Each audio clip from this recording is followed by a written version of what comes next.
ఐపీఎల్లో చెన్నై ఎదురు లేకుండా దూసుకుపోతూ విజయాల సిక్సర్ కొట్టింది.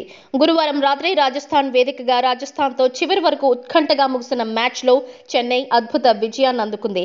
దీంతో చెన్నై విజయాల హ్యాట్రిక్ కొట్టింది. ఇప్పటికే 6 మ్యాచ్లలో విజయం సాధించి పాయింట్ల పట్టికలో అగ్రస్థానంలో కొనసాగుతోంది. టాస్ ఓడి ముందుగా బ్యాటింగ్ చేసిన రాజస్థాన్కు ఓపెనర్లు రహానే, బట్లర్ శుభారంభాన్ని అందించారు.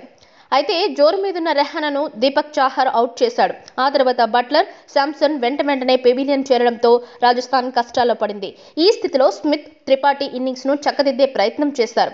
అయితే జడేజా వీరిద్దరిని వరుస ఓవర్లలో అవుట్ చేశాడు. మళ్లీ కష్టాల్లో పడిన జట్టును స్టోక్స్ ఆదుకున్నాడు. చివరిలో శ్రేయస్ గోపాల్, ఆర్చర్ దూకుడుగా ఆడటంతో రాజస్థాన్ నిర్ణీత 20 ఓవర్లలో 7 వికెట్ల నష్టానికి 151 పరుగులు చేసింది. చెన్నై బౌలర్లలో జడేజా, శార్దుల్, చాహర్ 2 వికెట్లు పడగొట్టారు. అనంతరం బ్యాటింగ్ ప్రారంభించిన చెన్నైకి ఆదిలోనే ఎదురు దెబ్బ తగిలింది.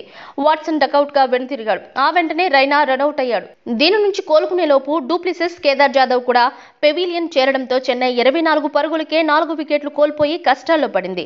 ఈ దశలో కెప్టెన్ ధోని రాయుడుతో కలిసి ఇన్నింగ్స్ ను చక్కదిద్దాడు. వీరిద్దరూ 4లు, 6లతో విరుచుకుపడ్డారు. ఈ క్రమంలో అర్ధ సెంచరీలు పూర్తి చేసుకున్నారు. చివరి 2 ఓవర్లలో 30 పరుగులు చేయాల్సిన దశలో విజయం 2 జట్ల మధ్య దోబూచులాడింది.